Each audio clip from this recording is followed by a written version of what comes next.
Buenos días a todos.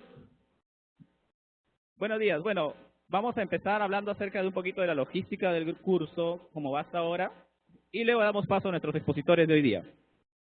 He recibido los emails de todos ustedes acerca de la formación de grupos. Hasta este momento, 49 grupos. Sin embargo, quisiera hablar con algunos de ustedes al final de esta charla. Los voy a llamar, pero no vengan ahorita, ¿ok? Al final de la charla, por favor, vienen aquí adelante para hablar conmigo. Algunos de ustedes es porque su grupo está mal formado o les falta gente en su grupo o no tienen grupo, etcétera, pero vienen por favor para hablar conmigo. Veamos. El grupo de Chala, Carlos Balbín, Bravo Peralta, Castro y Ramos Román. Por favor, al final vienen acá. El grupo de Zucca Álvarez, Samaniego Rojas, Marín Lindo, Tai Doroteo y Ramos Román otra vez, vienen acá, al final. El grupo de Cornejo Hilares, Narro Mercado, Pau Carcanchari, Polo Aguilar, Coronel Berrospi, también. García Lostanau, Lara Hinojosa, Soberón Tizón, Neira Riveros, Retuerto Vidal, Muente Costa, vienen al final, ¿ok? Entonces, aquellos que he llamado, no olviden venir al final para hablar acerca de sus grupos de proyecto. Muy bien, entonces, ahora sí, hoy día vamos a hablar acerca de, vamos a continuar con nuestra secuencia de desarrollo de proyectos, y hoy día vamos a hablar sobre las metas que se debe alcanzar cuando se piensan los proyectos, cuando se están planteando las soluciones, las propuestas de proyecto, ¿ok? Entonces, sin más retraso, los dejo con el profesor Juan Carlos Chávez, profesor de Ingeniería Industrial, para que nos cuente un poco de este tema. Y luego vamos a tener a un segundo expositor, Kiko Mayorga, después de la presentación del profesor Chávez. Adelante, Juan Carlos. Sí, buenos días. Bueno, gracias por la asistencia a todos. Sé que deben estar haciéndose muchas preguntas acerca de cómo tienen que hacer sus proyectos, cómo tienen que presentar sus BLI. Hay bastante emoción, ya vemos grupos que están formándose, que algunos grupos se me han acercado, están hablando conmigo, profesor, nos gustaría hacer este tipo de trabajo, este tipo de proyecto. Incluso he visto muy animado al grupo de estudiantes con el diseño de un vehículo, que es el Baja SAE, que también es parte de los BLI, que se están conformando parte de los BLI. Y bueno, para que ustedes puedan escribir el paper que nosotros necesitamos de ustedes para final de este ciclo, les vamos a mostrar algunas técnicas, algunos métodos que son importantes, porque probablemente algunos de ustedes se preguntan, pero ¿cómo vamos a hacer esto? ¿Qué tenemos que hacer y cuáles son los procesos para poder hacerlo? No se les va a exigir muchísimo, vamos a decirlo así, como a un tesista, sino lo que nosotros necesitamos es que ustedes definan bien sus objetivos, los objetivos específicos, y el título del paper que ustedes quieren y el contenido. Es un contenido bastante básico, así que no va a ser muy complejo. Pero lo que sí nosotros queremos es que ustedes conozcan y vean cómo se desarrollan los proyectos, incluso las metodologías que nosotros utilizamos y las metodologías que actualmente utilizamos en los BLI. Así que tenemos una metodología bien interesante que los estudiantes han logrado desarrollar sus proyectos. Así que la van a conocer hoy, van a ver cómo funciona esa metodología. Ahorita en este momento, ¿dónde estamos? Estamos ahorita definiendo nuestro camino, hacia donde nosotros queremos dirigirnos. Ya con el profesor Gustavo ustedes vieron cómo localizar la necesidad. ¿Qué es la necesidad? ¿Cómo interpreto la necesidad? ¿De qué manera yo puedo buscar problemas, identificarlos y resolver esas necesidades? Si ustedes no tienen claro cuál es la necesidad que ustedes tienen que resolver, todo lo que venga o que yo les voy a mostrar no les va a servir. Tienen que tener muy clara esa necesidad. Entonces, lo importante es que la charla pasada, ustedes vieron esto, tuvieron la experiencia, incluso el profesor Gustavo les mostró cómo un japonés tiene más de 4.000 patentes. Bien interesante su trabajo, lo que hace esta persona para inspirarse, se sumerge debajo del agua y deja de respirar por un tiempo y ahí viene su inspiración. Hay personas que hacen eso, yo lo hago soñando. Yo me acuesto en la madrugada, veo mi ordenador y me veo diseñando en la computadora y tal cual, exactamente como lo estoy haciendo en mi sueño, lo hago en la vida real. los comandos de la computadora, los puntos, todo exactamente igual. Hay muchas formas de trabajar. Ahora, ¿por qué sucede eso? Ustedes se han preguntado, ¿pero por qué estas personas tienen este tipo de inspiración y logran resolver problemas? ¿Lo saben? ¿Tienen alguna idea? ¿Alguien que me diga que le ha pasado esto alguna vez? ¿Quién le ha pasado? ¿Qué ha resuelto un problema de la forma más rara que nunca se había imaginado? ¿Quién me puede dar por ahí? Alguien que me diga, uy, por ahí se me ocurrió algo. Profesor, ¿por ahí quién? ¿Quién? Nadie es inventor, nadie quiere, ninguno quiere ser ingeniero entonces. No quieren ser ingenieros. ¿No quieren? ¿No quieren o sí quieren ser ingenieros? ¿Cómo? ¡Fuerte! ¡Sí! ¡Fuerte! Quiero ser ingeniero. ¿Sí? Por favor, ¿sí? Genial, perfecto. Por eso están ustedes aquí. Excelente, excelente. Tranquilos. Miren, vamos a hacer lo siguiente. Nosotros les vamos a mostrar ese camino que ustedes quieren recorrer, que más ya están recorriendo. No se preocupen que ustedes ya lo están recorriendo. Así que no creen que no están montados en la ingeniería, ya están montados. Es más, desde este momento ustedes ya están montados en la ingeniería. Los BLI les va a ayudar a ustedes a entender por qué son ingenieros. Es más, ustedes van a aprender conocimiento de cómo hacer las cosas. Ustedes no van a estar sentados en un pupitre, calentándolo, escuchando teoría. Es muy bonito la teoría, sí, es chévere. Pero, oye, no hay nada mejor que hacer las cosas con tus propias manos y decir, oye, he creado esto, esto es mío. Lo logré. Diseñé el auto, diseñé la máquina, diseñé este algoritmo. Oye, logré hacer esto de esta forma que nadie lo había hecho. Eso es el reto que ustedes van a tener. Nosotros les vamos a guiar en este camino para que ustedes puedan definir a dónde quieren ir. Eso es lo que nosotros les vamos a ayudar. Nosotros vamos a ayudarles con esto. Esta pregunta que nosotros nos hacemos cuando estamos estudiando, ¿dónde quiero ir? ¿Dónde quiero llegar? ¿De qué forma? Entonces, vamos a plantearnos 3 preguntas. ¿Por qué estudio?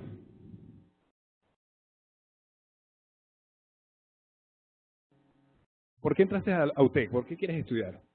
Porque me gustaría aprender a hacer cosas útiles para la sociedad.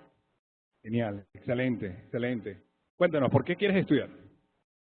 Porque quiero aplicar la ciencia para resolver problemas de la sociedad. Excelente, excelente. ¿Estamos de acuerdo? La ingeniería para la sociedad y la aplicación de la ciencia para el conocimiento. Excelente. ¿Eso qué quiere decir? Esa es la necesidad de todos ustedes. Identificamos una necesidad. Quiero estudiar porque quiero ayudar a la sociedad. Quiero estudiar porque quiero aplicar la ciencia para mejorar el contorno, el contexto que nos rodea. Acabamos de identificar una necesidad. Eso es lo que habló Gustavo. Oye, vamos a identificar necesidades. Esa es la necesidad de ustedes. Ahora, actualmente, es estudiar. Ese es el trabajo que ustedes tienen ahorita. Nosotros les vamos a ayudar para eso. ¿Cómo lo hacemos? ¿Cómo hacemos para lograr ese sueño? ¿Cómo hacemos? ¿Cómo hacemos para lograr ese sueño? ¿Qué necesito hacer para yo graduarme como un ingeniero? Cuéntanos, ¿qué crees que debes hacer? Vamos a ver, ¿qué crees? ¿Alguna palabra, alguna cosita, algo muy pequeñito? Dinos, ¿qué crees que podemos hacer? ¿Qué crees que puedes hacer, que debes de hacer para graduarte como ingeniero? Vamos. ¿Estudiar? Perfecto. No, dinos. Hacer proyectos. Excelente, ¿qué más? Por aquí, vamos por acá, ahora vamos por aquí. Cuéntanos, ¿qué crees que debes de hacer para graduarte y ser ingeniero? Amar lo que hago. Excelente, la inspiración, muy bueno. ¿Vos? ¿Cuál era la pregunta? La pregunta, ¿cómo hacemos para lograrlo? ¿Qué hacemos, qué necesitamos hacer para lograr nuestros objetivos como ingenieros, para graduarnos como ingenieros? ¿De la experiencia? Vuelve a repetir. ¿Experiencia? Ser perseverante y creativo.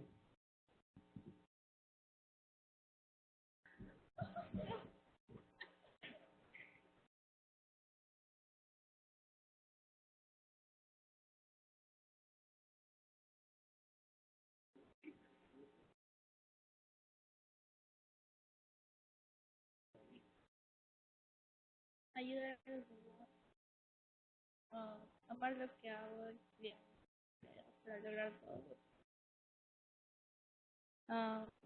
Amar lo que hago y estudiar mucho.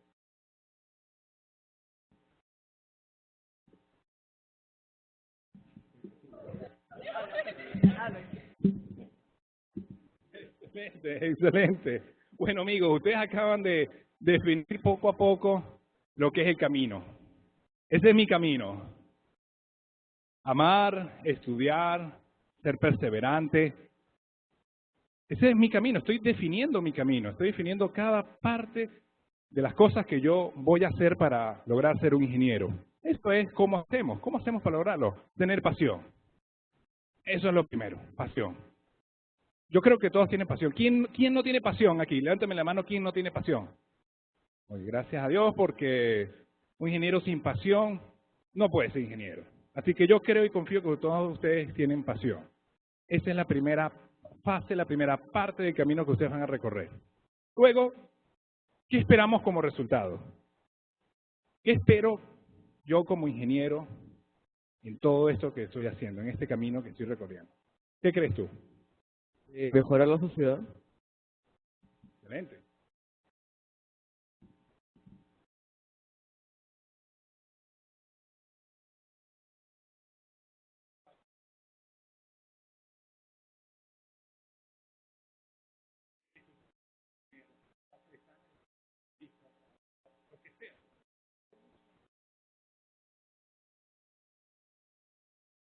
Poder destacar en el mercado laboral y contribuir con mi sociedad.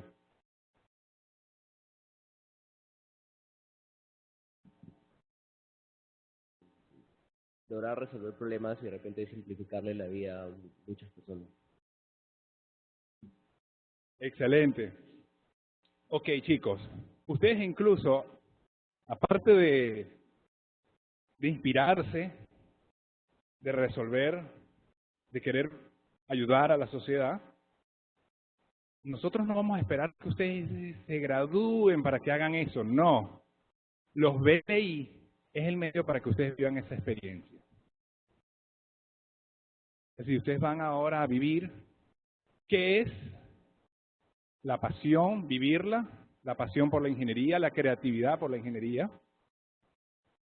Ustedes van a desarrollar productos, soluciones útiles a la sociedad, ya estando aquí.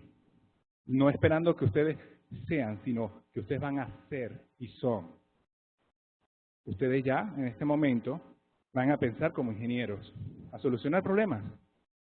Y esas son nuestras propuestas. Por eso es que la primera parte de este informe que ustedes van a hacer es nuestra propuesta de BLI. Necesitamos nuestro título. Esto es nuestro título. Nuestro título pomposo. El diseño de un auto que va a ir a Marte. Bueno, no tanto así, pero sí algo que sabemos que va a ser muy útil para nosotros como aprendizaje y también para la sociedad. Especialmente ahorita lo que nosotros queremos de ustedes, de estos BLI, es que ustedes aprendan. Aprendan a echar llave, a meter la mecánica, a engrasarse. Eso es lo que nosotros queremos. Es lo que nosotros vamos a hacer para que ustedes lleguen ahí y aprendan. Luego, tenemos que justificar. Tenemos que justificar nuestra meta. Una pequeña parte escrita, que justifican por qué razón. ¿Por qué razón yo quiero diseñar un dedo de extensión para el mouse y que ese dedo ergonómicamente tenga esta forma para que no me dañe los dedos cuando haga mucho clic? Hay que justificar el BLI. Entonces, lo justificamos. Vamos a justificar ese BLI, lo vamos a escribir nuestra justificación del proyecto que queremos. Y luego, ese objetivo inspirador. Muchos hablaron de inspiración, de amor, de deseo, de logros. El objetivo de nuestro BLI tiene que inspirar lo que nosotros queremos. Así, tiene que ser inspirador para nosotros, tiene que gustarnos, tiene que generarnos pasión, ese objetivo de trabajo que queremos hacer. Y luego, nuestros objetivos específicos. Especificar, primer punto, dónde inicia, segundo, cómo transcurre, tercero, pueden ser 3 puntos, 4 puntos, los objetivos específicos. Eso es todo, muy sencillo. Y luego, nuestro guía. the master, the methodology. Sin esto no hacemos nada. ¿Cómo los maestros Jedi se guiaban en la fuerza? Porque tenían un tipo que tenía viviendo 1000 años ya con la fuerza. Entonces, ¿qué? Tenemos que guiarnos. Es importante las metodologías. Las metodologías, los métodos. Aquí vamos a darles unos ejemplos de estos métodos. Incluso hay una metodología que estamos ya utilizando en los BDI que ha sido bien interesante, que ha funcionado. Es una adaptación de esa metodología, que la van a ver aquí, que es la máquina de la ingeniería de diseño. Esta es una metodología que he venido desarrollando junto con un grupo de profesionales de diferentes partes del mundo, desde Italia, México, Colombia, que han contribuido diferentes especialistas para desarrollar esta metodología que le denominamos la máquina de la ingeniería de diseño. La aplicamos en 3M para el diseño de productos aquí en Latinoamérica y para BOM para el diseño de máquinas automatizadas. Y hemos hecho una adaptación de esta metodología para los BLI. Y tenemos 7 BLI ahorita en curso que están utilizando esta metodología. Esto es un ejemplo del proceso de diseño para 3M. Son unas botas de seguridad que se desarrollaron aquí en Latinoamérica. Y bueno, es bien interesante los resultados que estamos teniendo ahorita. Justo los chicos que están haciendo los BLI ya están en esta fase. Están justo aquí en el medio, entre el proceso y el producto. Están ya diseñando, boceteando y construyendo y seleccionando materiales para la construcción. Así que es bien interesante para aquellos que tomen BLI en diseño de productos, tienen una metodología que les va a ayudar bastante. No necesariamente tienen que utilizar esta metodología si lo que ustedes quieren hacer es programación. Hay otros métodos, hay otras metodologías, hay otros procesos para hacer esto. Entonces, esto es un ejemplo de lo que estamos haciendo y ahora, con todo esto, podemos comenzar a crear nuestras ideas. Tenemos herramientas que van a aprender esas herramientas de Brainstorm, lo que es Storyboard, lo que es Mind Mapping. Son métodos para que ustedes puedan ir desarrollando sus procesos metodológicos y algo importante que ustedes van a aprender, que ese sí es una sorpresa para aquellos que tomen diseño, algo bien, bien interesante. Entonces, los objetivos definen mi camino, el medio hacia mi objetivo. Ahora les dejo con ustedes, el profesor Kiko, y que amablemente él nos va a comentar su experiencia también.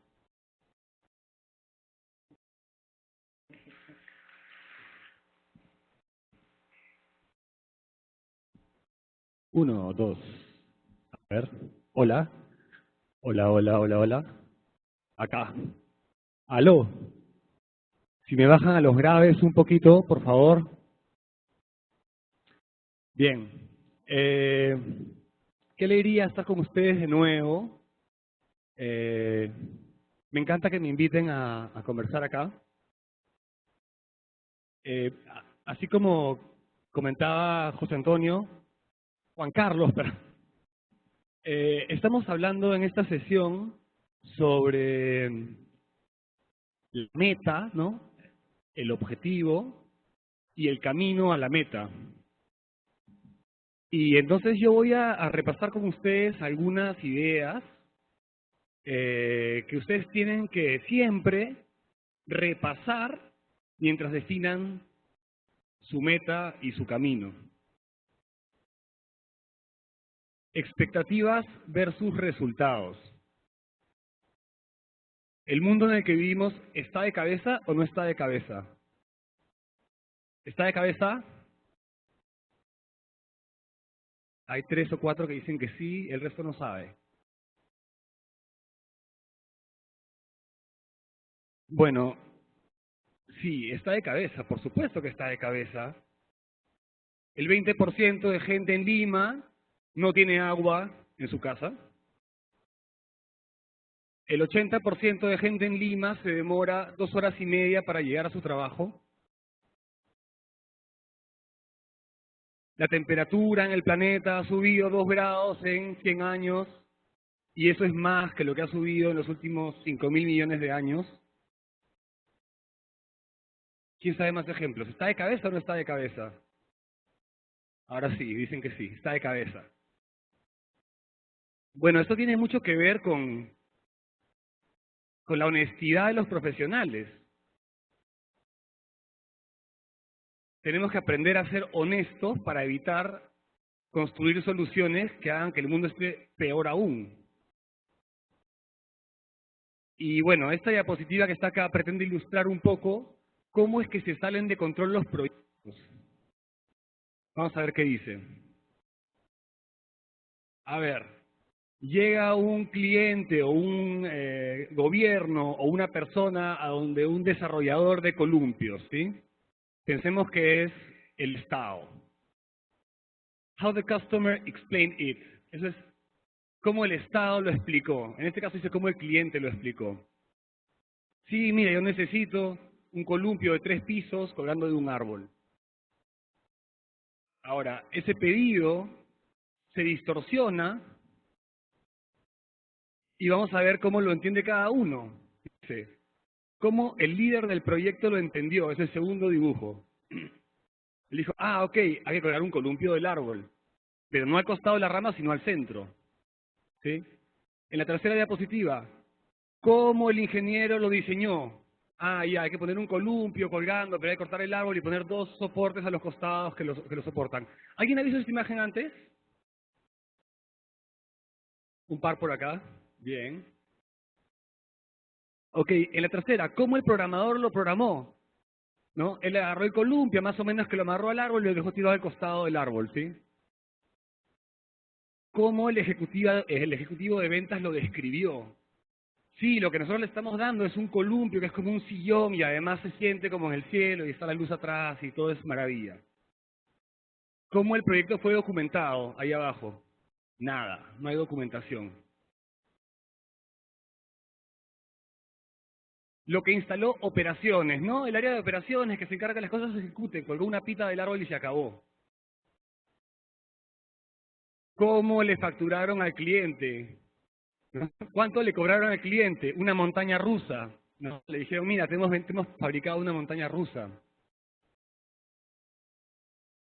¿Cómo la mesa de ayuda le dio soporte? Un árbol talado, ¿no? Dijeron, ¿sabes qué? Cortamos el árbol, solución, ¿no?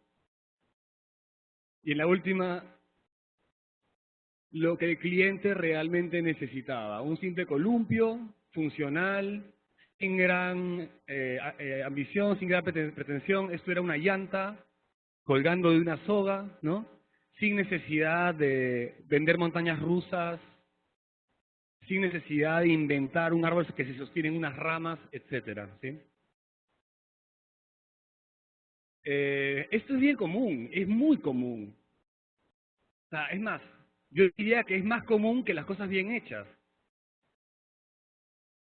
Y bueno, recientemente se viene, a ver si avanza esto, para acá.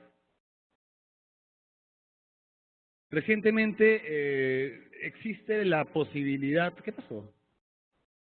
¿Qué pasó? ¿Qué pasó? Existe la posibilidad de evaluar las cosas de forma mucho más ágil. Roxana.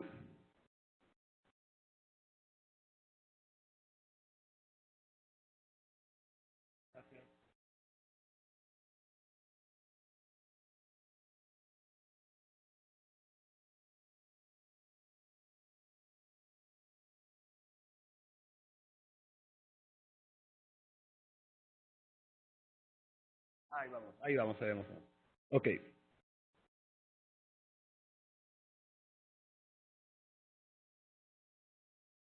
Bien, el hecho es que nosotros tenemos que ser honestos a la hora de responder a esta pregunta.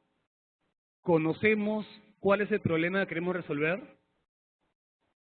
¿Lo conocemos realmente, el problema? ¿Conocemos realmente cuál es la solución? A ver. Ya no va. ¿Conocemos cuál es la solución? Bueno, el hecho es que dependiendo de qué tanto conocemos el problema que estamos tratando como la solución, hay diferentes metodologías apropiadas en cada caso. Una forma de graficarlo es en este, ¿eso se puede hacer así? Sí. Es en este eje de coordenadas, o estos ejes de coordenadas. Acá tenemos el eje del problema. Hacia abajo, las situaciones en las que el problema es conocido. Hacia arriba, las situaciones en las que el problema es desconocido. Y en este eje horizontal tenemos las soluciones. cuando son conocidas y cuando no son conocidas. ¿Sí? Entonces, cuando el problema es conocido y la solución es conocida, se aplica una metodología que se llama cascada. ¿Cascada por qué? En una cascada el agua va bajando, ¿no? Es como una escalera. De un nivel, cae a otro nivel, a otro nivel, a otro nivel. Y eso lo podemos ver aquí de repente, ¿sí? Primero, a ver qué dice, ¿no veo bien? Primero definimos los requerimientos. Una vez que terminamos de definir los requerimientos, hacemos un diseño. Una vez que el diseño está terminado, codificamos o implementamos. Luego integramos el sistema, luego lo probamos y luego lo entregamos, ¿sí? Esto es lo que se llama método cascada. Parece una cascada, si se dan cuenta. Una vez que uno va avanzando, es muy difícil regresar a cambiar algo previo. Entonces, como les decía, esto se aplica cuando el problema es conocido y cuando la solución es conocida. Un ejemplo. Queremos colgar un cuadro de la pared. El problema es conocido. Bueno, si la pared es una pared común y el cuadro es un cuadro común que pesa mucho, sí, pues hay que poner un clavo de acero y colgar el cuadro. O de repente si pesa un poco más hay que hacer un hueco en la pared, poner un tarugo, un tornillo y se pone el cuadro y ya está. Problema conocido, solución conocida, entonces uno puede planificar. Ok, ¿qué necesito? Comprar tarugos, ¿qué necesito? Comprar tornillos, ¿qué necesito? Contratar a alguien a que traiga una escalera, ¿qué necesito? Un taladro, ¿qué necesito? Todo es sabido, todo se sabe, ¿sí? Cuando todo se sabe, es muy fácil planificar la solución del proyecto. Pero ¿qué pasa? Que en este mundo no siempre sabemos todo. Hay un montón de veces en las que no sabemos cuál es el problema o no sabemos cuál es la solución. ¿Sí? Y es bien importante en este punto de... me quita ahí un dato. Habíamos visto esto de acá. ¿Sí? Primero, identificábamos el problema, eso lo vieron en la sesión anterior. En la próxima sesión vamos a hablar de diseño de soluciones. Pero antes de hablar de las soluciones tenemos que saber, ¿es un problema conocido? ¿Conocemos el problema? ¿Es posible conocer la solución? En base a esas preguntas vamos a saber de qué manera podemos definir o no nuestro camino.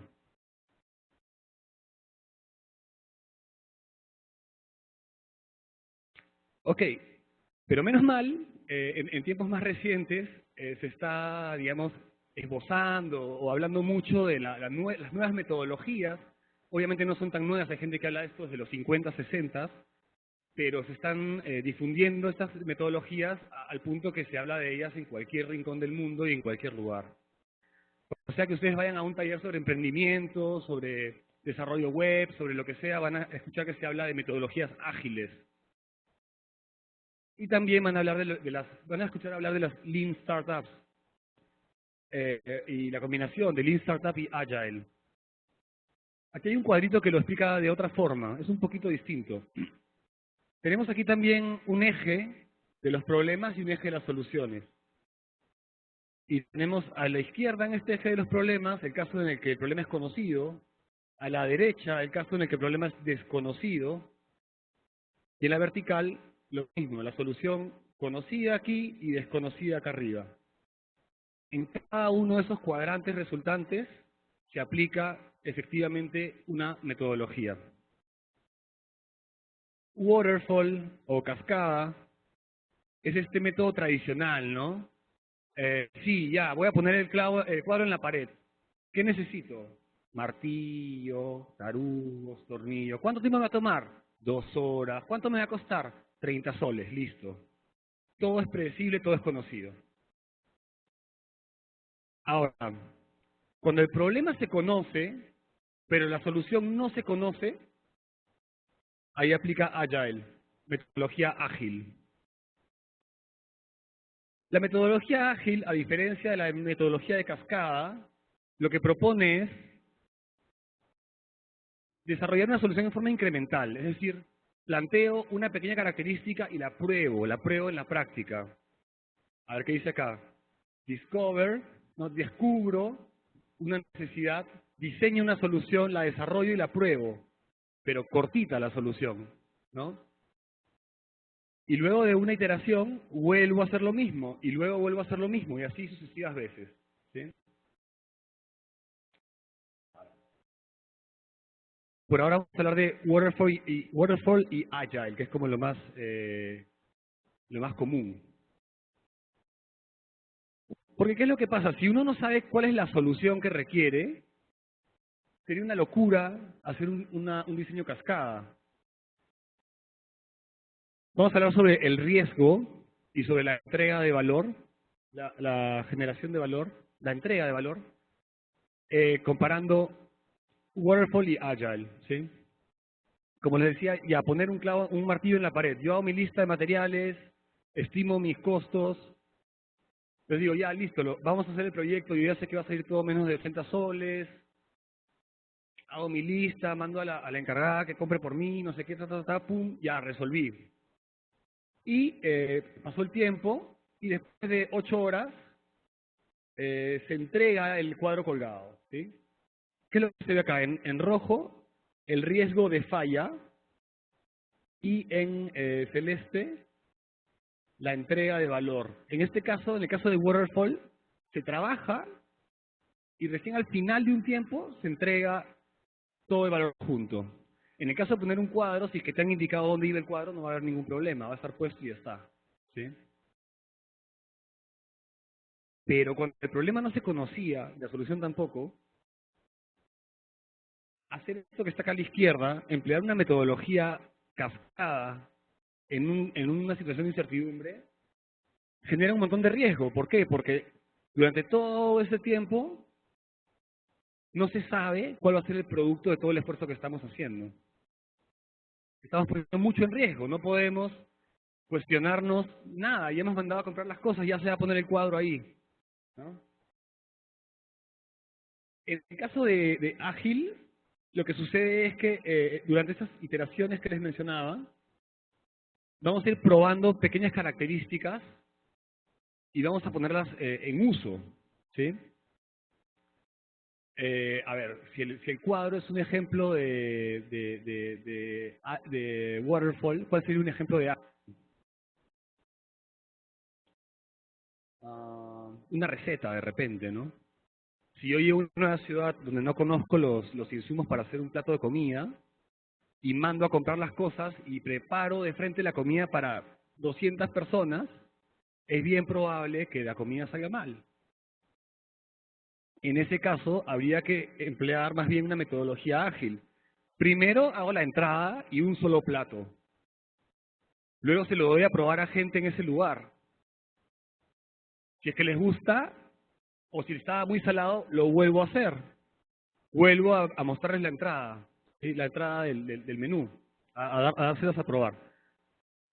Bien, una vez que la entrada está resuelta, empiezo a probar un plato de segundo. Hago lo mismo. ¿Les gustó o no les gustó? ¿Sí? Uno incrementalmente podría diseñar un menú para una celebración. ¿Sí? Eso sería ágil. O sea, tú le das a probar al cliente, le das a probar al cliente, le das a probar al cliente, y eso en vez de arriesgarte a comprar todos los insumos, contratar a todo el personal, el toldo, las mesas, todo, ¿sí? Y luego invitar a todos a la gran inauguración, que tiene mucho riesgo. Entonces, en el caso de Ágil, por ejemplo, lo que hablábamos del menú que preparamos, que diseñamos incrementalmente, ¿no? El riesgo, en vez de aumentar con el tiempo, disminuye, porque yo ya sé más o menos por dónde va el gusto de los clientes. Y además, voy entregando valor progresivamente. Aquí habré entregado la entrada, aquí habré entregado el segundo, el postre, el vino, etcétera, ¿sí? Entonces, la metodología ágil te ayuda a reducir el riesgo y a entregar valor progresivamente. Eso no quiere decir que cuando tú pongas un cuadro vas a empezar a probar poner clavos por todos lados, a ver cuánto soportan en cemento, en madera, etcétera. Como te digo, hay situaciones en las que Agile es la metodología adecuada y hay situaciones en las que Waterfall es la metodología adecuada. El tema está en que ustedes deben aprender desde ya, y grábense eso bien, a ser honestos respecto de las preguntas. conozco el problema, conocemos realmente el problema, conocemos realmente la solución, pero hay que ser honestos, porque lo que les va a pasar en el mundo laboral es que se van a encontrar con un administrador o con un gerente que puede ser un administrador, por ejemplo, ¿no? O contador, no sé, una persona pragmática, ¿sí? Que él quiere los pasos ya, él quiere saber cuánto me va a costar, en qué tiempo, cuánto va a durar el proyecto, etcétera. El mundo tradicional nos va a querer forzar a waterfall. Esto es lo que ha funcionado en el último siglo. Cuando se creía que se conocían los problemas, cuando se creía que se conocían las soluciones. En el futuro van a ver que estamos mucho más acá arriba. Y ahorita les voy a contar algunos ejemplos. Bueno, aquí hay un poco más de desglose de las características de ágil, cascada o no ágil versus ágil, ¿no? A ver, aquí se entrega todo al final, dejando un tiempo grande de incertidumbre. En la metodología ágil se va presentando primero los resultados de cada una de las iteraciones, ¿no? Esto es interesante también, ¿no? En línea roja tenemos el desarrollo ágil y en línea punteada el desarrollo cascada o tradicional. El eje horizontal es el tiempo, el eje vertical viene identificado por esas etiquetas, ¿no? Visibilidad. Es visibilidad del proceso de diseño y de conceptualización de una solución. En el caso de tradicional, es muy visible digamos, el pedido, el proyecto es visible al principio y al final. En el caso ágil, va a haber visibilidad continua del proceso. Valor de negocio. En el caso ágil, rápidamente se asegura que el emprendimiento tiene valor. En el caso tradicional, no se sabe si es que va a funcionar o no. ¿Sí? Y recién al final se podría lograr valor. Adaptabilidad. En cascada, cuando uno define el diseño, de ahí en adelante no vas a poder cambiarlo, porque ya pasaste la etapa de diseño y estás ya en ejecución, y ahí ya no puedes regresar. Además el presupuesto está fijo, olvídate, te despiden si quieres meter un cambio a esas alturas. En ágil vas a poder adaptar continuamente, dado que estás haciendo iteraciones, ¿no? Y el riesgo, ¿no? El riesgo disminuye inmediatamente en el caso de metodología ágil, y el riesgo se mantiene hasta el último minuto en el caso de metodología cascada. Bueno, creo que esto es demasiado ahora. Y bueno, les he traído algunos ejemplos que les voy a contar de situaciones de los 4 cuadrantes, ¿sí? Les voy a contar cada uno y de ahí les voy a preguntar si es cascada, ágil, Lean o Lean Startup o Kanban. Acá no les he contado mucho de Lean. A ver, falta una falta que le sale de este de acá. Lean Startup. Está muy de moda. ¿Quién ha escuchado la palabra startup? Bien, perfecto. Varios. Igual. ¿Y Lean Startup, Lean han escuchado? ¿Alguien ha escuchado Lean? Lean significa magro, sin grasa. La metodología Lean Startup pretende, digamos, testear si es que un concepto funciona, pero con la menor cantidad posible de desperdicio, sin grasa por eso, magro. Entonces, esto se aplica cuando la solución no se conoce y el problema tampoco. ¿Qué? Si no conoces el problema y no conoces la solución, ¿qué estás haciendo? Bueno, puede que estés tratando de hacer negocio, innovar, ¿no? Eso que dicen, ¿qué es innovar? ¿Alguien se anima a contar qué es innovar?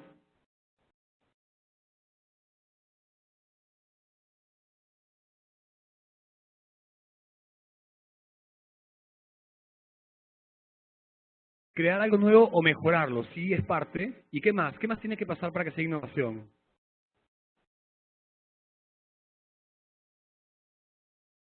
Romper el estándar, ¿qué más tiene que pasar? ¿Romper lo que significa? Cambiarlo, crear un nuevo estándar. O sea, para empezar, la nueva propuesta tiene que ser asumida por el mercado, asumida por el público, ¿no? Entonces, eso es crear algo nuevo, como decías tú, y romper el estándar y crear uno nuevo. Si uno no crea un nuevo estándar que es asumido casi masivamente, entonces uno no ha innovado. La innovación no es algo voluntario que uno hace porque quiere o porque intenta. La innovación sucede cuando realmente le chuntas a lo que se necesitaba y creas las condiciones para que el mercado asimile tu solución, ¿no? Entonces, Lean Startup es el tipo de metodología que usan los emprendedores. Cuando ustedes vean en UTEC Ventures, van a ver un montón de gente joven, como locos, tratando de hacer un negocio. ¿Qué es lo único que permanece invariable? El equipo humano, ¿no? Dices, mira, somos 3 personas, tenemos buenas ideas, tenemos buena experiencia, queremos emprender. ¿Cuál es el problema? No lo sabemos. ¿Cuál es la solución? No lo sabemos. Lo que sabemos es que somos un equipo que quiere hacer un negocio. ¿Sí? Por ahí va lo de Lean Startup. Y Kanban, ¿qué es Kanban? Bueno, Kanban es esto, es fallido en realidad. En algunas de las diapositivas que encontré en internet salía una X, decía no existe o fallará o cosas así. Bueno, Kanban se lo podrían imaginar como una máquina dispensadora de papel higiénico, por ejemplo, ¿sí? Está bien claro el rol del papel higiénico, el problema que se resuelve. Cuando se necesita papel higiénico se compra, punto. No hay nada que diseñar, no hay nada, ¿no? El producto está listo. El que lo necesita lo pide y lo compra, ¿ya? Hay una frase bien bonita que dice, cuando uno tiene un martillo, todos los problemas parecen clavos. ¿Sí? Claro, el que tiene un martillo le dicen, oye, ven, ayúdame con esto. Ah, ya, saco mi martillo y golpeo, ¿no? Es decir, Kanban que está cuando miren, la solución es conocida y el problema no es conocido. Si eso no es arbitrario, si eso no es fuerza bruta, digamos. Yo tengo la solución, no importa cuál sea el problema, ¿sí? Eso es Kanban, en este cuadrante de acá abajo.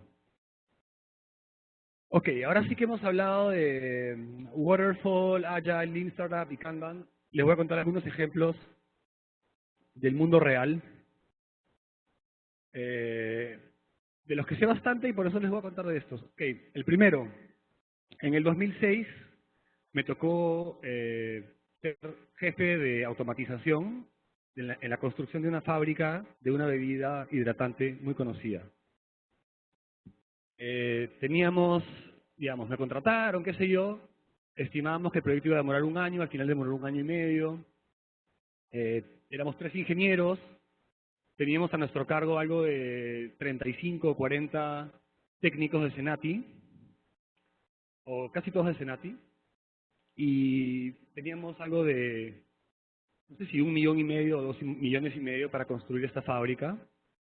Venía una auditoría internacional que querían controles de calidad, querían, digamos, que el producto sea súper limpio, tenía que estar embotellado en espacios libres de polvo, todo con presión positiva, que es como que hay unos ventiladores para que siempre el aire salga de este lugar en vez de que entre. Todos los empleados tenían que estar los operarios tenían que estar con botas, con mandil, todos impecables, no sé qué. Pero, digamos, el principio del proyecto fue, bueno, bienvenidos, ese es el lugar donde quedará la próxima planta, la fábrica, ¿no? Era un lugar aproximadamente 4 veces este volumen de aquí.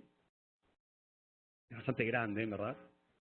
Y tenían que entrar ahí 15 máquinas, algo de 25 fajas transportadoras, 65 bombas de agua, 75 motores, todo interconectado electrónicamente, bla, bla, bla. Ahora,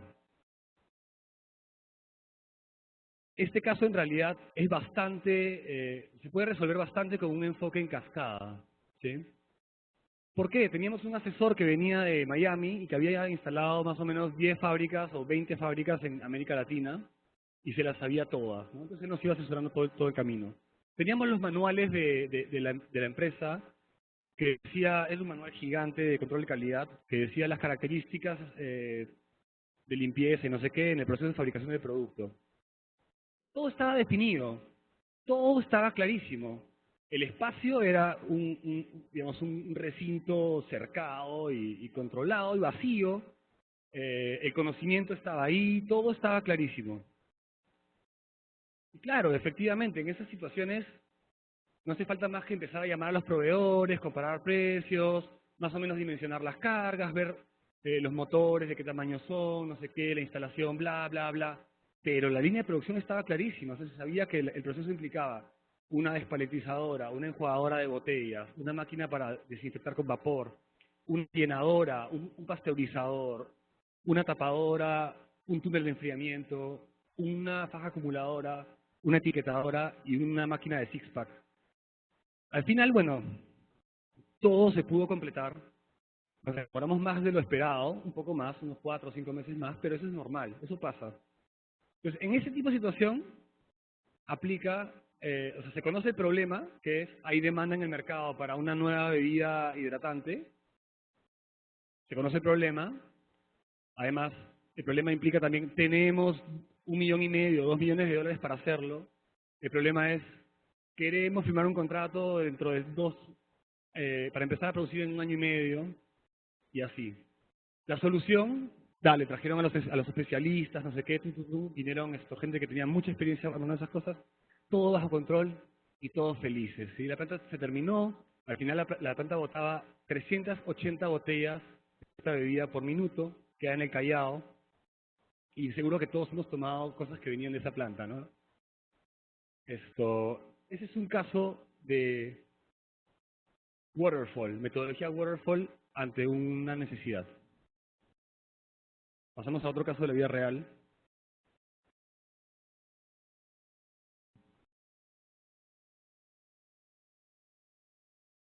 ¿Quién conoce Arduino?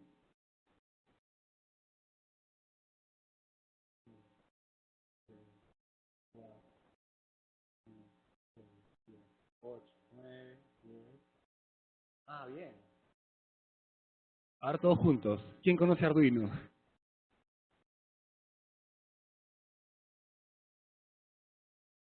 Bueno, estamos en Perú, en Lima, Perú. Ah, ya. ¿Quién ha usado Arduino? Levanten bien la mano, por favor. Está bien. En el 2006, justo en la misma época de la planta embotelladora de esta bebida, surge en Italia, en un instituto que se llama IFREA, un concepto de un producto pero muy innovador, ahora, digo es innovador porque miren, ustedes aquí en Perú, en Lima, conocen en gran medida a esta tarjeta, ¿no? Estos fueron 5 estudiantes en Ivrea, que era una escuela pequeñita de diseño industrial en Italia, y que empezaron a pensar, a ver, hay un problema, o sea, tenemos un problema. El hardware está cerrado y está, digamos, es oculto para la mayoría de personas, ¿no? Cuando uno quiere tener una pequeña tarjeta para controlar cosas, uno tiene que comprarse un producto ya listo, lo que se llama tarjeta de evaluación. Y esas son caras y las venden, son difíciles de conseguir y qué sé yo, y luego si estás en un lugar donde no la puedes importar, no la puedes tener.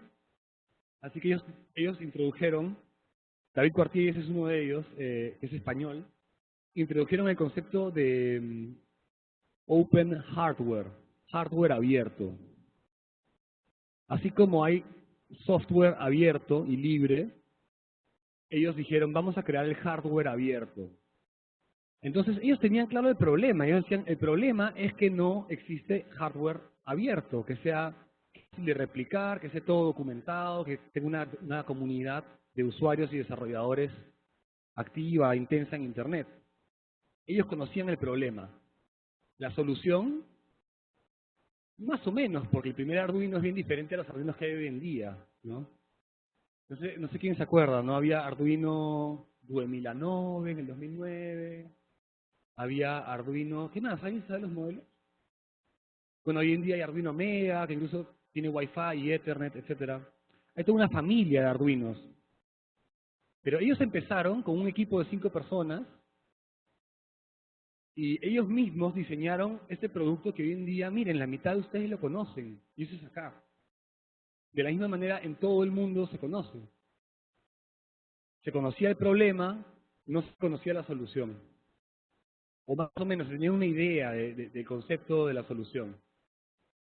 Y la respuesta era bastante flexible. Era, mira, vamos a crear un microcontrolador con una tarjeta, todo open hardware, vamos a documentarlo todo en Internet y vamos a crear una comunidad de gente que lo utilice. Así empezaron, con muy poca plata y en una reunión de 5 amigos. En el camino, por supuesto, han hecho 1000 quiebres, han ido perfeccionando y redefiniendo sus productos, ¿no? No es que ellos tenían de saque todas las características que tiene hoy día el Mega, Arduino Mega, listadas y querían llegar a ese producto avanzado, ¿no? Ellos hicieron un desarrollo incremental. Sacaron la primera tarjeta lo más simple posible, la documentaron en Internet, crearon la noticia, lanzaron la noticia, por todos lados se empezaba a hablar de Arduino, ¿no? Circuitos especializados, por supuesto. Pero no esperaron a terminar de documentar el Arduino Mega para salir al mercado. Salieron al mercado cuando tenían todo en borrador. Eso es Agile, metodología ágil. Conoces el problema, no conoces la solución y, digamos, eres honesto con esas características de tu proyecto y actúas de manera consecuente. Y sale una cosa buena, ¿no? Startups, es otro caso de la vida real. Van a ver que acá en UTEC Ventures tienen como 8 o 10 startups aceleradas. Y van a ver que hay un montón de concursos. Y es más, ahora en julio, y vean eso que es bien chévere, en julio hay un evento aquí que se llama Global Startups. Que vienen unos entrenadores del MIT y va a estar muy bueno, parece. Y es en vacaciones, además. En donde se les entrena en la metodología iterativa, ¿no? Lean, para emprender cuando no se conoce el problema y no se conoce la solución, ¿sí? Lo que se sabe es que eres un equipo de emprendedores que quiere hacer un negocio.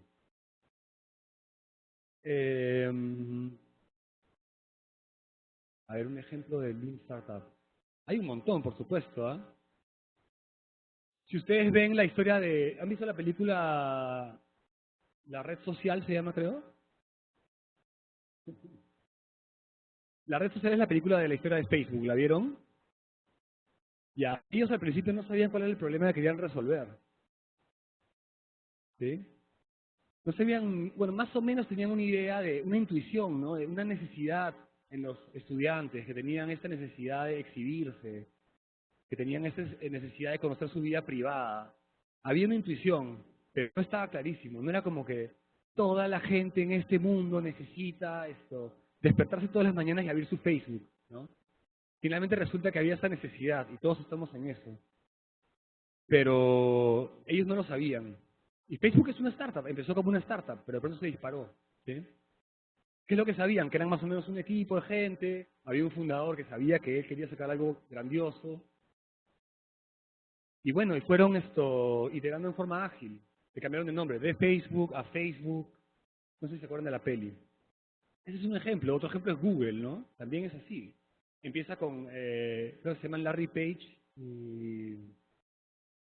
no sé, me olvidé el nombre del otro, pero Google también empieza así como en un garaje en San Francisco o Silicon Valley. Estos empiezan a decir, oye, si necesito un mecanismo para poder encontrar las cosas en Internet, porque ya empezaban a aparecer más y más páginas en Internet y no había forma de buscar nada en ellas. Entonces salen con la idea de, oye, a ver si creamos algo que busca. Y después, oye, a ver si creamos un mail más grande. Oye, a ver si creamos un calendario. A ver si creamos un directorio en la nube, un drive en la nube. A ver si. Y ahora ellos definen su misión como organizar toda la información del mundo, ¿no? Bueno, aunque no parezca, Google es una empresa que hoy en día vale, bueno, hace como 5 años valía 300 mil millones de dólares, hace como 3 o 4 años. Ahora debe valer más, me imagino. O no, no lo sé. 300 mil millones de dólares, es mucha plata. Entonces, las startups son, como les digo, Lean, ¿no? Era el cuadrante de arriba a la derecha. Cuando el problema no se conoce, cuando la solución no se conoce, el equipo está más o menos claro. Por ejemplo, en Arduino, cuando la solución no se conoce, cuando el problema se conoce. Y otro ejemplo era la fábrica de bebida rehidratante, cuando el problema se conoce y la solución se conoce, ¿no? Entonces, En un gran porcentaje de los trabajos en este contexto, a ustedes le van a pedir un caso, una solución de tipo waterfall. Es lo más común. Es lo más común. Pero si ustedes quieren realmente innovar, o si están en una empresa y la gente quiere innovar, lo más probable es que estés hablando de Agile. Y si quieres hacer la empresa, ni siquiera es que exista la empresa que te hace el pedido, vas a estar probablemente en Lean Startup. Y ahora les voy a contar un caso fatal de Kanban. ¿Ya? Es cuando uno cree que conoce la solución, pero ni siquiera conoce el problema.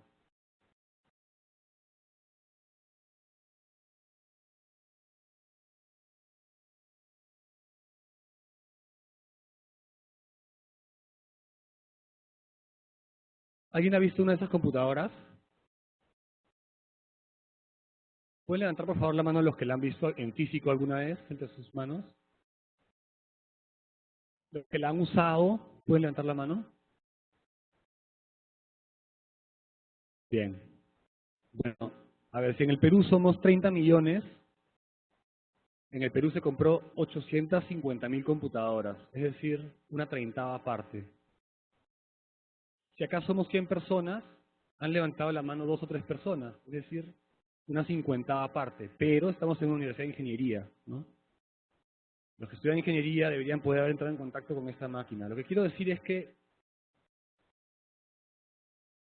algo falló en este proyecto y eso se puede ver en la poca conexión que hay con el producto finalmente. La mitad de ustedes conocen Arduino, el 1% conoce OLPC. ¿Qué pasó aquí? Bueno, el proyecto OLPC venía impulsado desde el MIT. De hecho, el primer director del MIT Media Lab fue el promotor, se llama Nicolás Negroponte. Claro, tuvieron una idea genial, ¿no? Sí, en esa época no había computadoras por todos lados. Sí, vamos a llevar computadoras a los niños en el mundo. Vamos a crear una computadora de $100. Estamos hablando del año 2005, más o menos. Vamos a crear una computadora de $100 y esta computadora va a permitir que los niños más pobres en el mundo puedan autoformarse con toda esta teoría del constructivismo, ¿no? Que es que los propios niños son los protagonistas de su educación y ellos van construyendo sus aprendizajes. Y bien, muy lindo, o sea, estaba respaldado por muchos investigadores en el MIT, ¿cómo se llama esto? Bueno, investigadores que tienen años de años haciendo soluciones de tecnología para educación. ¿Okay? ¿Qué sucedió? En Perú, la aplicación de este proyecto fue hecha estilo Kanban, es decir, sin conocer realmente el problema, decimos la solución son estas computadoras. Es como lo que les decía, ¿no? Cuando uno tiene un martillo, todos los problemas parecen clavos. Cuando uno tiene una computadora, todos los problemas educativos parece que son de compra de computadoras. ¿Sí? Es como cuando tienes un rollo de papel higiénico y conforme lo necesitas vas jalando, no hay más. No hay más que pensar. Entonces la adaptación de OLPC, One Laptop Per Child del Perú, fue hecha sin observar realmente el problema. ¿Por qué? Hay muchos motivos y yo podría dar horas sobre esto, pero no quiero aburrirlo. Uno de los requisitos que ponía la Fundación One Laptop Per Child eran 5 requisitos, ¿no? Los niños tienen que ser, desde pequeños, tienen que tener acceso a una computadora. Luego, todos tienen que tener una computadora, eso lo llaman saturación. Luego, todos necesitan estar conectados a Internet. Ahí falló. ¿Ya? Había 5 requisitos para que se pueda aplicar el modelo de las computadoras. Y en el Perú no teníamos Internet. Aún así, se compró 860.000 computadoras sin tener Internet para ellas. Entonces, por un lado, en el MIT estaban en el tema de software libre, entonces el software se iba a desarrollar de forma incremental en el futuro, no sé qué. Pero a ver, acá repartieron las computadoras en lugares súper alejados, donde hay que ir a veces en canoa, y no había Internet. ¿no? Estamos hablando de que el 98% de escuelas no tenían internet, y hasta hoy día solamente un 5% de escuelas, o 10% con suerte, tienen internet. Entonces hubo una distorsión de la visión del proyecto, y dijeron, bueno, sí, lo que hace falta acá es comprar computadoras. Eso no es todo. El entonces presidente bypassó todos los controles administrativos del Estado y declaró un decreto de urgencia. Es decir, él dijo, es de suma urgencia llevar computadoras a los niños, se acabó. Es como cuando hay guerra y dicen, no, sabes que no entra nadie más, o no sale nadie más, o cosas así de urgencia, ¿no? Él aplicó un decreto de urgencia para decidir comprar computadoras. En vez de seguir el procedimiento formal, que hubiese sido, hacemos un concurso público donde pueden participar 20 postores, elegimos cuál es el mejor de los casos. Además, también deberían haber hecho una cosa incremental, diciendo, bueno, si vamos a llevar computadoras, empecemos por primero de primaria o tercero de primaria y vamos con un grupo pequeño, ¿no? En vez de comprar 800.000 computadoras, probemos con 10.000, o probemos con 1.000, o con 500, ¿no? Si hubiesen probado con 500 o con 1.000, se hubiesen dado cuenta que el problema de la conectividad era un gran problema para la actualización de contenidos. Cuando uno tiene una computadora sin internet, nueva además, esta no sirve para nada. La usas 3 días jugando y después la botas. Porque ya te conoces todas las aplicaciones, todo dentro de la computadora. Bueno, entonces, lo que les quiero decir, y por qué les pongo este ejemplo, quiero que sepan que un proyecto de 300 millones de dólares en un contexto actual puede ser un fracaso. Y aquí hubo el problema de que los ingenieros, que no eran ingenieros seguramente, los encargados de evaluar el problema dentro del Estado, no fueron honestos para decir, nosotros no conocemos el problema. No podemos tomar una decisión, no podemos conocer la solución si no conocemos el problema. ¿Sí?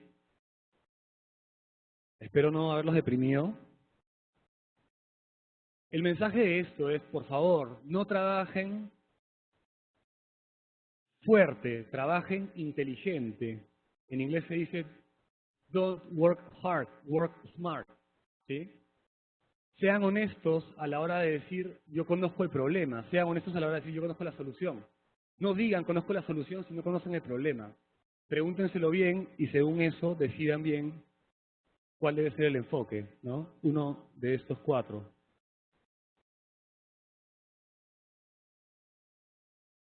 Gracias.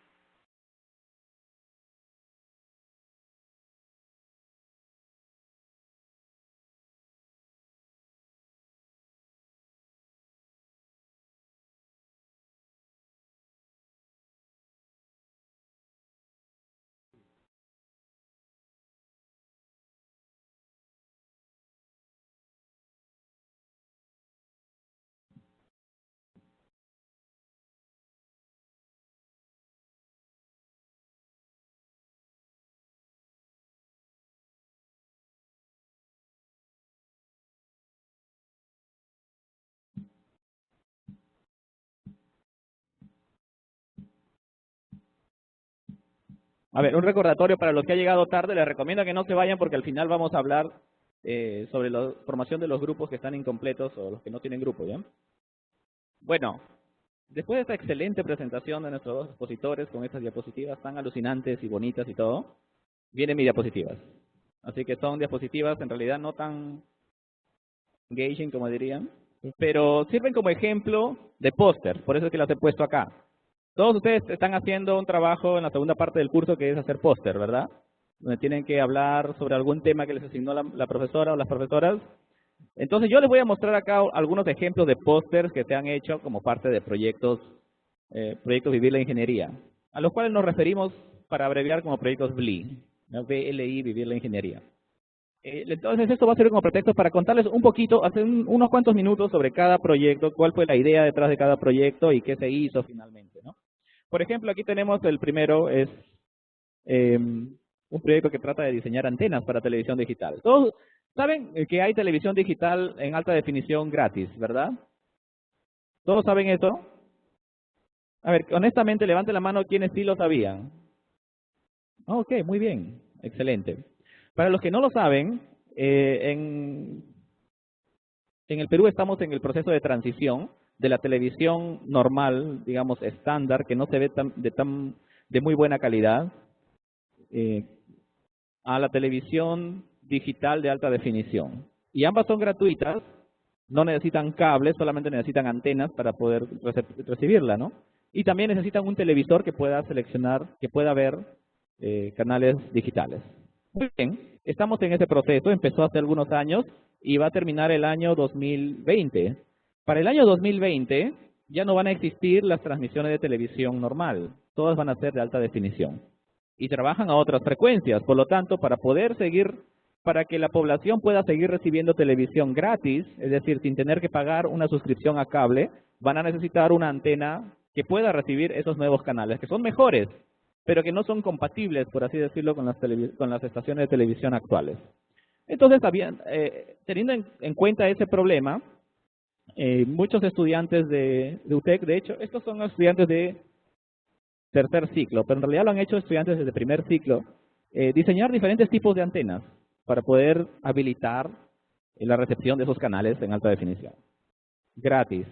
Es decir, se trata de no perder el acceso gratuito a la televisión, a un medio de difusión. Entonces, miren para empezar el diagrama del póster en este caso. Hay varias formas de hacer póster. Este es uno de los formatos de póster que se puede hacer. Puede que se parezca o que no se parezca al que le han asignado a ustedes para su tarea, pero quiero mostrarle algunas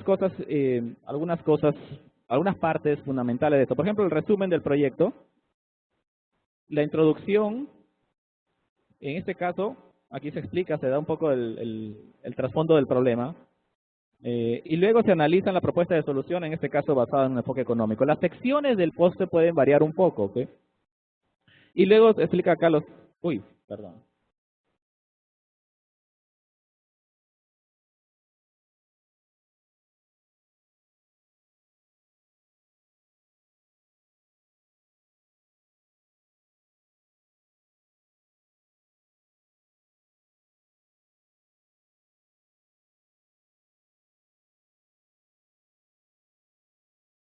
Listo, ok. Luego se procede a explicar las soluciones propuestas, en este caso aquí, ¿no? Los procesos de fabricación, los resultados y conclusiones. Aquí hay una foto que no se ve muy bien, pero es uno de los prototipos que resultó de este proyecto. Los resultados, las referencias y agradecimientos finalmente. Como les digo, no todas las secciones tienen que estar siempre, depende de las que son relevantes para su proyecto. Bueno, en este caso, ¿cuál era el detalle? El detalle es que había que seleccionar una forma de la antena que sea, digamos, de un tamaño razonable, ¿no? No muy grande, para poder usarla en interiores. Y la solución a la que se llegó fue esto, porque las antenas además deben poder recibir los canales a ciertas frecuencias. Entonces, no cualquier tipo de antena sirve. Eso determina el tamaño, la forma que debe tener la antena, el material de la que está hecha, etcétera, ¿no? Entonces no voy a entrar en los detalles, por supuesto, del diseño geométrico de las antenas, pero aquí se pueden dar cuenta que los muchachos utilizaron software CAD, ¿no? Hubo otros proyectos en los que han usado incluso GeoGebra. ¿Han usado GeoGebra? Sí, en su clase de cálculo probablemente, ¿no? Muy bien, GeoGebra también se usó para algunos de estos proyectos, no este en particular, pero para algunos donde había que diseñar antenas que tenían una cierta función geométrica. Muy bien, el resultado fue muy bueno. En realidad las antenas captaron todas las estaciones digitales disponibles en Lima, que por cierto salen del Morro Solar, o sea, está cerca de acá. Ahí se transmiten las señales de todas las estaciones digitales, muchas estaciones de radio, estaciones de televisión normal, etc. ¿Okay? Bueno, entonces, este es un ejemplo. Este es otro ejemplo que se hizo. Esto sí lo hicieron cachimbos como ustedes, de primer ciclo del año pasado. Esto fue también el problema es resolver el tema de la recepción de televisión digital. Pero esta vez hubo un pedido adicional, ¿no? La idea era que estas antenas no debían ser muy feas, ¿okay? Porque normalmente lo que pasa es que tenemos el televisor en nuestras salas, ¿no? Y a ese televisor hay que ponerle una antena. Y normalmente las antenas que nos venden son grandes, son feas, pues. Es decir, no sé, el dueño de casa o la dueña de casa normalmente no permitiría una cosa así en la sala, ¿no? Porque como que afearía la sala. El reto acá era entonces hacer una antena que sea aceptable para la dueña de casa y que no la bote de la sala, ¿no? Y además tenía que ser posible de pegarla en vidrios, por ejemplo en la ventana, porque ahí hay buena recepción. Pegarla en la ventana y poder sacarla para cuando se va a limpiar o cuando se va a mover los muebles o el televisor, etcétera. Muy bien, entonces, en realidad la mayor parte del tiempo en este proyecto se pasó buscando este material que iba a permitir que se pegue sin dejar residuo y que sea removible y reusable, ¿no? Y además tenía que ser flexible, ¿no? Y no podía pesar mucho. Entonces, si se dan cuenta, ya hay varios problemas a resolver ahí. Entonces, finalmente, sin entrar en mucho detalle, nuestros estudiantes, la mejor de las dos propuestas fue esta antena, que se llama copo de nieve, por decirlo en términos sencillos, pero en realidad es fractal. ¿Han escuchado el término fractal antes? ¿Alguien podría, digamos, indicarnos qué entiende por fractal? ¿Qué cosa es un fractal? Un copo de nieve es un ejemplo de una geometría fractal, ¿no? Bueno, miren, lo que se trata que son estructuras que se autorrepiten, ¿no? Conforme las vas viendo más de cerca, como que se va repitiendo lo mismo, solamente que se va reduciendo la escala, o aumentando la escala, ¿no? Si lo haces más grande, cada vez se va a seguir repitiendo la estructura. En este caso, son todos triángulos. Triángulos, triángulos. Te acercas más, sigues viendo triangulitos, te alejas y sigues viendo triángulos. Eso es más o menos un fractal, para ponerlo en términos sencillos. Muy bien, y tiene una gran propiedad. La propiedad de los fractales es que las antenas hechas bajo el principio fractal es que pueden recibir muchas frecuencias. Entonces, como la banda de frecuencias de las estaciones de televisión digital es muy amplia, esta antena se presta para eso. De hecho, también se presta para los celulares. Algunos de sus celulares probablemente tienen una antena adentro que está hecha con conceptos de geometría fractal, para poder recibir múltiples bandas de operadores, de datos, etcétera. Muy bien, el problema, caramba, no está la figura acá, pero como era época de Navidad, lo que hicieron, la solución finalmente fue encontrar uno de esos adornos navideños que se pegan en los vidrios, ¿no? En forma de corona de Navidad, y ahí se adaptó esta forma de fractal hecha con un cable, un alambre muy delgadito, y luego un conector para llevarlo al televisor.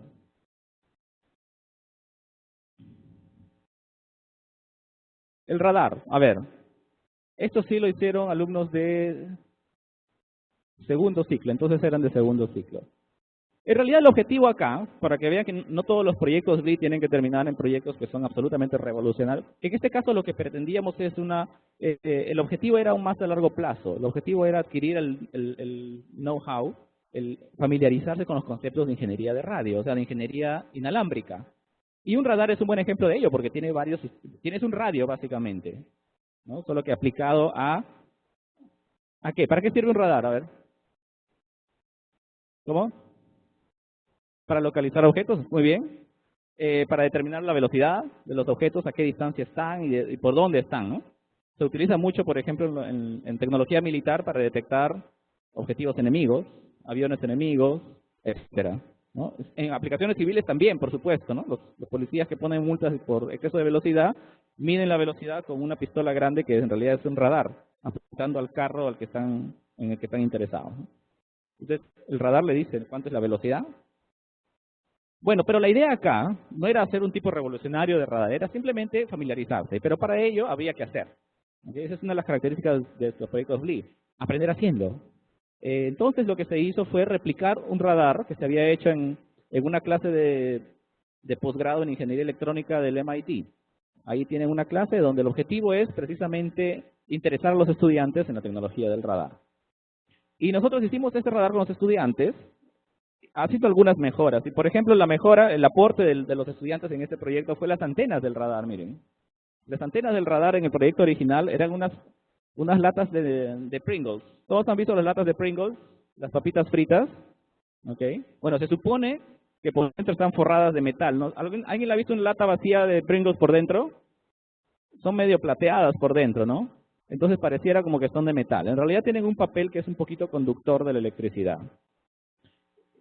Pero descubrimos que eso no era una buena antena, o sea, no era lo suficientemente buena. Y si la antena no es buena, el radar no tiene mucho alcance. Entonces el reto de este proyecto fue buscar una mejor antena pero que aún se pueda hacer con cosas más o menos sencillas, ¿no? Para no tener que hacer una fabricación muy complicada y cara. Y la mejor solución llegó a ser unas latas de botellas de pisco, no sé si las han visto, son unas latas un poco largas, ¿okay? Que esas sí son de metal, de lata sólida. Entonces, como tiene más metal y son cilíndricas, justo del tamaño necesario para estas frecuencias, funcionó muy bien, funcionó excelente. El alcance del radar fue mucho mejor de lo que se hubiera sido con las latas de Pringle del proyecto original.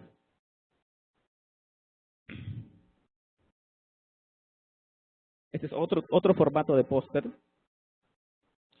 ¿Saben para qué sirve? Como el nombre lo dice, un bloqueador de celulares, ¿verdad? ¿Han escuchado ese término? Está de moda en las noticias. ¿Alguien sigue las noticias? ¿Alguien sabe qué está pasando en las cárceles? ¿Ah? Los malhechores, los jefes de bandas, controlan su mal accionar desde dentro de las cárceles, usando celular, ¿no? Con el celular se comunican con sus cómplices y dirigen extorsiones, asesinatos, marcaje, etcétera. Muy bien. Entonces, inspirados en esa necesidad, se planteó proponer una solución a este problema, pero de una forma que tenga bajo costo, y también haciendo que los estudiantes se involucren y aprendan sobre temas de radio, porque esto es radio nuevamente. Muy bien. Se supone que este bloqueador de celulares, además, tiene que funcionar en el Perú, que no es lo mismo que funcione en Estados Unidos o en Europa, porque las bandas de frecuencia son diferentes, tienen pequeñas variaciones entre países. Entonces había que adaptarlo a las frecuencias que utilizan los operadores de celular en el Perú. Y eso es lo que se hizo. El objetivo en la primera parte del proyecto fue simplemente bloquear un operador. Y lo pudieron hacer nuestros estudiantes, ¿okay? Se compraron las partes, hicieron programación en un software llamado LabVIEW. Algunos de ustedes probablemente ya han escuchado qué cosa es LabVIEW. Con LabVIEW se hizo este proyecto y se logró bloquear un operador como era el objetivo. No les voy a decir qué operador, pero se pudo hacer. El tema es que este bloqueador funciona a corta distancia, ¿no? Si se quisiera aumentar la distancia, hay que aumentar la potencia, entonces hay que hacer una siguiente etapa para aumentar la potencia, la siguiente etapa del proyecto. Pero ahí está, miren, el objetivo planteado fue bloquear un celular, es decir, interferir, en otras palabras, con la transmisión celular. Y así era, ¿no? Si no se acercaba a la mesa donde estaba el proyecto 1 hasta 2, 3 metros, realmente no había comunicación, o sea, uno no recibía los mensajes de WhatsApp. Si trataba de hacer una llamada no salía, si te llamaba alguien no entraba la llamada y la otra persona iba a recibir un tono como si estuviera apagado el celular. Entonces se logró. Miren que este es otro formato de póster, ¿eh? Okay, este es menos denso que los otros. También depende en qué foro van a presentar su póster, ¿no? Hay pósters donde se va a presentar trabajos muy científicos, donde conviene poner la mayor cantidad posible de detalle, otros menos, ¿no? Donde interesa más bien el resultado práctico del proyecto. Muy bien, entonces, esto es simplemente un adelanto de lo que viene en la próxima sesión. Y también en la próxima sesión vamos a hablar sobre la relación, van a venir aquí nuestros profesores encargados de proyectos BLI, quienes coordinan todo eso. Entonces ellos les van a explicar muy bien todo lo que necesitan saber acerca de proyectos BLI y cuál es la conexión entre lo que estamos haciendo ahora en este curso y el proyecto BLI cuya propuesta van a formular este semestre. Sí, así que vamos a ver próximo lunes, vamos a ver ya propuestas de los estudiantes que están ahorita en los ciclos, como les había comentado, y ejemplos para los desarrollos de soluciones y diseño. Así que va a ser súper interactivo. Bueno, muchas gracias por venir, nos estamos viendo el próximo lunes. Muy bien, gracias. A ver, a quienes llamé al comienzo, por favor se quedan, y además, quienes no tienen proyecto, también vengan por aquí adelante, por favor. Todos los que llamé al comienzo y los que no tienen grupo de proyecto, vengan por aquí.